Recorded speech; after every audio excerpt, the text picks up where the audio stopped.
Olá, hoje a gente vai mergulhar numa obra fundamental, né? O Evangelho segundo o Espiritismo, de Allan Kardec. E olha, logo de cara é bom dizer, não é uma nova Bíblia nem nada disso. O foco é total na moral de Jesus Cristo, sabe? Naquela essência. Nossa conversa vai se basear em trechos da obra comentada pelo Cláudio Damasceno Ferreira Júnior. Perfeito. E o objetivo do Kardec, que a fonte até destaca, era mesmo oferecer um roteiro moral, um guia prático para a vida. É um convite, né, para refletir, para encontrar consolo, e não só para quem é espírita, viu? Para qualquer pessoa que busca referências éticas. A ideia é ir além da letra. Buscar o espírito que vivifica, como dizem, né? E não ficar preso na letra que mata dos dogmas. E o jeito que ele organizou o livro é bem interessante mesmo. Ele não segue a ordem dos evangelhos, mas junta as máximas de Jesus por assuntos, tipo amor, perdão, humildade. E para cada assunto, ele traz explicações, comentários que teriam vindo de espíritos mais evoluídos, recebidos por vários médiuns diferentes. Então, a nossa ideia aqui é explorar esses pontos-chave, pensar na importância dessa obra hoje de um jeito que sirva para todo mundo, quem já conhece e quem está só curioso. Ok, vamos desempacotar isso. Para entender como ele construiu isso, é chave olhar o método do Kardec para validar esses ensinos. Ele não saía aceitando qualquer coisa, não. O critério dele era o que ele chamava de concordância universal do ensino dos espíritos. O que isso quer dizer? Ele comparava mensagens que chegavam de muitos médiuns de vários lugares, sabe? Sem eles combinarem nada. Só aquilo que batia, que era ensinado de forma parecida por fontes diferentes e independentes, é que ele considerava uma base firme para a doutrina, uma garantia séria, como ele dizia. Isso é realmente interessante. Essa busca por um critério quase científico, né? Dentro do campo espiritual. Foi uma tentativa ousada do Kardec de, como ele falava, juntar ciência e religião, fé e razão andando juntas. É uma marca forte do espiritismo. E a obra também traz essa noção de que as verdades espirituais são reveladas aos poucos, né? Conforme a gente vai tendo condição de entender. Exato. Existe uma prudência, digamos assim, por parte desses espíritos que se comunicavam, que na visão espírita são almas que já viveram aqui e alcançaram mais sabedoria, mais moral. Eles ajustam a mensagem para o nível da época.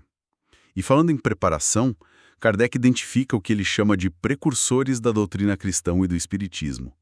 Ele cita Sócrates, Platão, argumentando que eles já falavam séculos antes de Cristo de coisas como imortalidade da alma, vida após a morte e até comunicação com inteligências invisíveis que Platão chamava de daimons, né? No sentido original, de espíritos protetores, não de demônios. Interessante essa linha histórica. Não é para diminuir Jesus, claro. Não, de forma alguma. Mas para mostrar que certas ideias que o espiritismo considera chave talvez tivessem raízes mais antigas, preparando o terreno, digamos. E quais seriam, então, os pilares morais de Jesus que o livro mais destaca? Aqueles que valem para todo mundo. Ah, sem dúvida, o ponto de partida é o amar ao próximo como a si mesmo. E a regra de ouro, fazer aos outros o que a gente gostaria que fizessem pra gente. Isso está lá no capítulo 11 todo. É apresentado como resumo de tudo, da lei, dos profetas, é a base de toda a moralidade. Imagino que o perdão venha junto com isso, né? O capítulo 10 fala de perdoar as ofensas. Exatamente. O livro vai fundo na necessidade de perdoar sem limites. Aquele lance do 70 vezes 7. Mas não é um perdão da boca para fora, sabe? Kardec e os espíritos reforçam muito a diferença entre o perdão dos lábios e o do coração. Aquele que apaga mesmo o ressentimento, que liberta os dois lados. E lembram daquela recomendação de Jesus, se é conciliar antes de fazer a oferenda. Mostra prioridade, né? Relações humanas em paz. Outro ponto forte no capítulo 7 é o contraste entre humildade e orgulho. A leitura de bem-aventurados os pobres de espírito, como os humildes e não ignorantes é central aí, certo? Sim, essa é a visão espírita. A humildade é vista como reconhecer os próprios limites, a necessidade de aprender sempre. Já o orgulho, bom, é a raiz de muito problema, né? Vaidade, achar que sabe tudo, desprezar os outros. O livro critica bastante quem se acha superior por dinheiro, título, posição social. Lembra da máxima? Quem se eleva será rebaixado. Valoriza muito a simplicidade, a modéstia, virtudes essenciais para o espírito crescer. E para fechar esse quarteto, tem a caridade no capítulo 13. Como o livro define a caridade? A caridade ali é bem ampla. Benevolência para com todos, indulgência para as imperfeições dos outros, perdão das ofensas. É bem mais que dar esmola, entende? Aquele famoso que a mão esquerda não saiba o que a direita faz, mostra a importância de fazer o bem discretamente, por amor, sem querer aplauso. E o livro valoriza demais a chamada caridade moral. Uma palavra de consolo, ter paciência com quem irrita a gente, dar atenção, um conselho amigo. O exemplo do óbolo da viúva, aquela moedinha, é usado para mostrar que o valor não está na quantidade, mas na intenção, no quanto aquilo representa de desapego para a pessoa. Interessante como esses 4 pontos, amor, perdão, humildade e caridade, são virtudes que muitas filosofias e religiões reconhecem. Mas a visão espírita parece ligar isso direto a uma evolução da alma, né? Não é só regra de boa vizinhança. Esse é o X da questão na leitura espírita. O que é fascinante aqui é que essas virtudes não são só um código social. São ferramentas ativas para limpar, para depurar o espírito. Praticar isso ajudaria a pessoa a vencer as más tendências, principalmente o egoísmo e o orgulho, que seriam os maiores freios para o progresso. A parábola dos credores e devedores, por exemplo, ilustra como a nossa capacidade de perdoar afeta como a justiça divina vai nos tratar. Viver essas virtudes seria, na prática, juntar tesouro no céu, um patrimônio espiritual que a gente leva depois da morte. Entendi. E além desses princípios morais universais, o livro também entra em conceitos mais específicos do espiritismo. Um deles é Meu Reino Não É Deste Mundo, do capítulo 2. Qual a leitura disso? Olha, isso aponta para a natureza espiritual do reinado de Jesus. O poder dele não era militar, político, era moral, espiritual. E isso é um convite para a gente também valorizar mais o lado espiritual do que o puramente material. A vida aqui na Terra é vista como passagem, sabe? Uma escola, um teste. Importante, claro, mas não o fim. A vida de verdade seria do espírito. Mas atenção, não é para desprezar a vida material, não. É questão de hierarquia de valores. O ser vem antes do ter. Essa ideia da Terra como estágio leva a outro conceito conhecido. Há muitas moradas na casa de meu pai, do capítulo 3. Isso fala de outros planetas habitados, diferentes níveis de existência. Exatamente. Com base nessa frase de Jesus, o Espiritismo propõe que existem inúmeros mundos no universo, com seres em vários graus de evolução. O livro classifica esses mundos tipo os primitivos, os de provas e expiações, que seriam onde a Terra está, um lugar onde o mal ainda domina, mas a gente aprende e repara erros, e aí vem os mundos de regeneração, que são melhores, menos sofrimento, até os mundos felizes e os celestes, de pureza muito grande. E os espíritos iriam migrando entre esses mundos, reencarnando onde for compatível com o seu nível. Essa ideia de mundos de provas e expiações se conecta com a explicação do sofrimento, né? Detalhada lá no capítulo 5, como o Espiritismo vê as causas das aflições. É uma visão dupla. Tem as causas atuais, que são resultado direto do que a gente faz agora. Imprudência, que causa acidente, excesso, que traz doença, orgulho ferido, que gera angústia, ambição, que frustra. Mas também tem as causas anteriores. Essas viriam de erros, de faltas, até crimes de vidas passadas. A ideia central é a lei de causa e efeito aplicada à moral. A gente colhe o que planta, seja agora ou depois. E nessa lógica, qual a diferença entre provas e expiações? Às vezes a gente usa como sinônimo. O livro faz uma diferença sutil, mas importante. A expiação seria um sofrimento mais impositivo, quase consequência direta de uma falta grave do passado. Um resgate necessário, entende?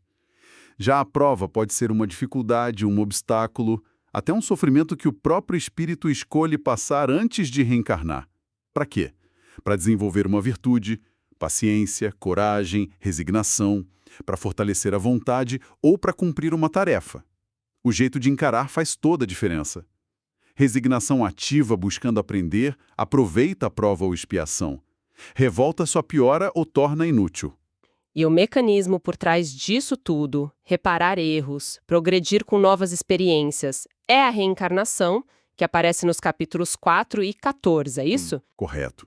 A reencarnação é vista como uma ferramenta da justiça e da misericórdia divinas. Dá ao espírito muitas chances de aprender, reparar, progredir, intelectual e moralmente. Um ponto que sempre gera debate é o esquecimento do passado. O livro defende que esse esquecimento é temporário e, na verdade, é uma bênção. Ajuda a gente a focar na vida atual sem a bagagem de traumas ou ódios antigos. Facilita as reconciliações, porque muitas vezes a gente reencarna perto de quem teve problemas, e o aprendizado da lição atual. O capítulo 14 também fala dos laços de família. Distingue os laços do corpo, que acabam com a morte, dos laços espirituais, baseados na afinidade, no afeto entre espíritos. Esses duram e explicariam as simpatias e antipatias que a gente sente, às vezes sem saber por quê. E o espiritismo mesmo, a doutrina do Kardec, onde entra nisso? O capítulo 6 fala do Consolador prometido. É o Espírito de verdade, o Consolador que Jesus prometeu enviar para relembrar e explicar melhor seus ensinos. Isso quando a humanidade estivesse mais pronta para entender, né? A função, então, não seria contradizer Jesus, mas aprofundar a mensagem moral dele, desvendar o que era alegoria, esclarecer pontos que ficaram obscuros ou foram mal interpretados. E isso inclui, claro, a realidade do mundo espiritual e a comunicação com os espíritos, que é a base de tudo. Os médiuns seriam os instrumentos dessa comunicação. E os capítulos 26 e 28 alertam muito sobre a seriedade disso. Tem que ser usado como missão, de graça, com humildade, pro bem, não por vaidade ou dinheiro. Mudando um pouco o foco, vamos falar da fé. O capítulo 19 fala da fé que transporta montanhas. Que tipo de fé é essa no livro? Não me parece fé cega. Não, de jeito nenhum. Kardec faz questão de distinguir a fé cega, que aceita tudo sem perguntar, da fé raciocinada, que se baseia no entendimento, na lógica. A fé que transporta montanhas seria essa fé forte, que vem da certeza, da confiança em Deus e nas leis da vida, junto com uma vontade firme de agir. As montanhas aqui são as dificuldades, os obstáculos, a resistência das nossas más inclinações, o egoísmo, os preconceitos. É uma força moral que impulsiona a gente para a ação, para a superação. Mas, ponto-chave, essa fé tem que ser humilde. Reconhecer que somos instrumentos da providência. Não achar que podemos dobrar as leis da natureza só porque a gente quer. E a parábola da figueira seca que ele usa nesse contexto? Ela é uma imagem forte contra a esterilidade espiritual. A figueira cheia de folha, bonita, mas sem fruto nenhum. Representa pessoas, doutrinas, instituições que têm aparência de virtude, de sabedoria, mas não produzem nada de bom na prática. Nenhuma caridade, nenhuma transformação moral real. É uma crítica à fé que fica só no discurso, sabe? Nos rituais, mas que não vira obra de amor, de progresso. O que leva direto para a importância da ação concreta. Aquele lema "ajuda-te que o céu te ajudará", do capítulo 25, parece resumir bem isso. Sim, é um chamado para a responsabilidade de cada um e para o valor do trabalho. A visão espírita é que Deus dá a inteligência, as ferramentas, as condições, mas o esforço para aprender, para progredir, para superar as dificuldades é nosso. O trabalho, seja com as mãos ou com a mente, é visto como lei natural e instrumento indispensável para evoluir. Não dá para ficar esperando que a ajuda espiritual caia do céu como mágica sem o nosso esforço. A prece ajuda, fortalece, inspira, mas não substitui a ação. E aquelas máximas: fora da caridade não há salvação e reconhece-se o verdadeiro espírita ou cristão pela sua transformação moral, citadas nos capítulos 15 e 17. Essas reforçam que só aderir a uma crença ou fazer ritual não garante nada. O que importa mesmo, para essa obra, é a prática do amor ao próximo, traduzida em caridade, em benevolência, em perdão e no esforço constante para ser melhor. As ações, o comportamento no dia a dia, a luta contra os próprios defeitos, esses seriam os sinais verdadeiros de uma fé genuína. de um entendimento real do que Cristo ensinou. E, por último, a prece, capítulo 27. Se não é para mudar as leis de Deus, para que serve? A prece é vista como um ato de elevar o pensamento, de se conectar com um plano espiritual superior, com Deus.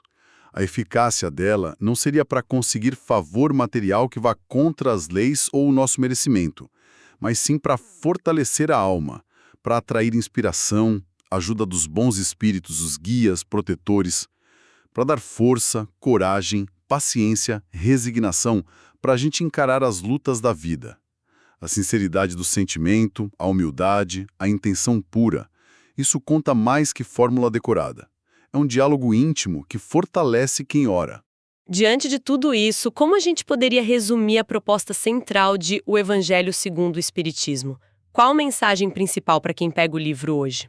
Eu diria que acima de tudo, uma mensagem de esperança, de consolo e de responsabilidade. O livro oferece um código moral muito elevado, baseado no amor, na caridade de Jesus, que serve para qualquer pessoa. Para quem aceita a visão espírita, ele dá um quadro lógico para entender o sofrimento, a justiça divina pela reencarnação, pela lei de causa e efeito e o sentido maior da vida como essa jornada evolutiva do espírito.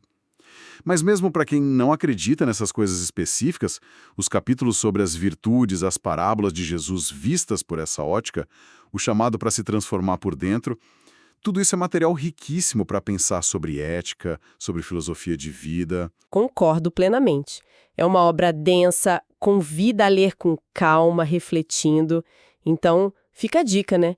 Quem quer entender melhor o pensamento espírita ou simplesmente busca um guia moral inspirado em Jesus, vale muito a pena ler o Evangelho segundo o Espiritismo completo. Mergulhar nas explicações das parábolas, nos comentários, pode ser uma experiência bem transformadora, não importa de onde a pessoa esteja partindo. Sem dúvida. E para fechar, talvez uma reflexão final, uma provocação, se a gente deixasse de lado só por um instante as questões mais específicas da cosmologia espírita, reencarnação, outros mundos, comunicação espiritual, e focasse só naqueles pilares morais universais que o livro tanto bate na tecla. Amor ao próximo, caridade sem querer aparecer, perdão sincero que vem do coração, humildade que combate o orgulho. Como seria a nossa vida individual e coletiva se a gente levasse esses princípios a sério mesmo, no dia a dia? Que tipo de transformação isso poderia gerar nas nossas relações, na sociedade, na gente mesmo? Fica aí para pensar.